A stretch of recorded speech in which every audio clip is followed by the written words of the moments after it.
ಬಂಧು ಮಿತ್ರರೇ ನಮಸ್ಕಾರ. ನಿನ್ನೆಯಷ್ಟೇ ದಸರಾ ಉದ್ಘಾಟನೆಗೊಂಡಿದೆ. ದಸರಾ ಸಂಭ್ರಮದ ನಡುವೆ ಚಾಮುಂಡಿ ಬೆಟ್ಟದಲ್ಲಿ ಸೂತಕದ ಛಾಯೆ ಆವರಿಸಿದೆ.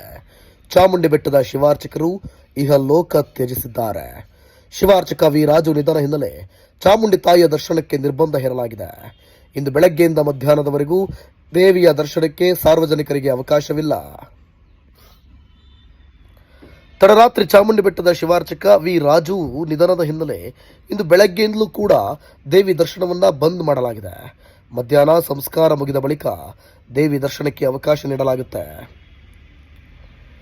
ಇನ್ನು ನವರಾತ್ರಿ ಹಿನ್ನೆಲೆ ಚಾಮುಂಡಿ ಬೆಟ್ಟಕ್ಕೆ ಭಕ್ತ ಸಾಗರವೇ ಹರಿದು ಬರ್ತಾ ಇದೆ. ಇಂದು ದಿಢೀರ್ ದೇವಿ ದರ್ಶನಕ್ಕೆ ನಿರ್ಬಂಧ ಹಿನ್ನೆಲೆ ಸಾರ್ವಜನಿಕರಿಗೂ ಕೂಡ ತೊಂದರೆಯಾಗಲಿದೆ. ಎರಡನೇ ದಿನ ಬ್ರಹ್ಮಚಾರಿಣಿ ಅಲಂಕಾರದಲ್ಲಿ ತಾಯಿ ಚಾಮುಂಡೇಶ್ವರಿ ಕಂಗೊಳಿಸುತ್ತಿದ್ದಾರೆ. ದೇವಿಗೆ ಮಧ್ಯಾಹ್ನದ ಬಳಿಕ ವಿಶೇಷ ಪೂಜೆ ಕೈಂಕರ್ಯಗಳು ನಡೆಯಲಿವೆ. ಅರಮನೆಯಲ್ಲಿ ಎರಡನೇ ದಿನದ ಖಾಸಗಿ ದರ್ಬಾರ್ ಕೂಡ ನಡೀತಾ ಇದೆ. ಪಟ್ಟದ ಆನೆ, ಪಟ್ಟದ ಕುದುರೆ, ಪಟ್ಟದ ಹಸುಗಳಿಗೆ ಸಾಂಪ್ರದಾಯಿಕ ಪೂಜೆಯನ್ನ ಸಲ್ಲಿಕೆ ಮಾಡಿದ್ದಾರೆ. ಆದರೆ ಈ ಒಂದು ಘಟನೆಯಿಂದ ಎಲ್ಲೋ ಒಂದು ಕಡೆ ಈ ಬಾರಿ ದಸರಾ ವಿಚಾರದಲ್ಲಿ ಜನರು ಅನೇಕ ರೀತಿಯಲ್ಲಿ ತಮ್ಮ ಅಭಿಪ್ರಾಯಗಳನ್ನು ವ್ಯಕ್ತಪಡಿಸ್ತಾ ಇದ್ದಾರೆ. ಹಲವರು ಈ ಸುದ್ದಿಯಿಂದ ಒಂದಷ್ಟು ಕಮೆಂಟ್ಗಳನ್ನು ಮಾಡ್ತಾ ಇದ್ದಾರೆ.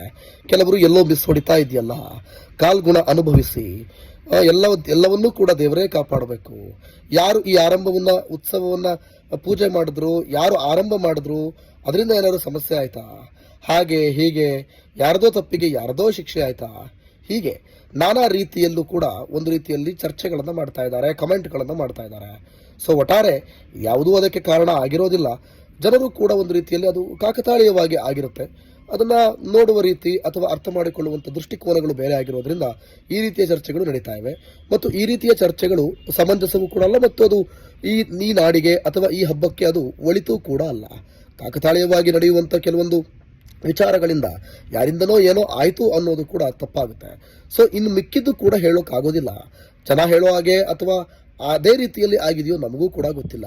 ಒಟ್ಟಾರೆ ಈ ಬಗ್ಗೆ ಜನ ಮತ್ತಷ್ಟು ನಿಮಗೇನಾದರೂ ಅನಿಸಿದ್ರೆ ನಿಮ್ಮ ಅಭಿಪ್ರಾಯವನ್ನು ಕಾಮೆಂಟ್ ಬಾಕ್ಸ್ನಲ್ಲಿ ತಿಳಿಸಿ. ಧನ್ಯವಾದಗಳು.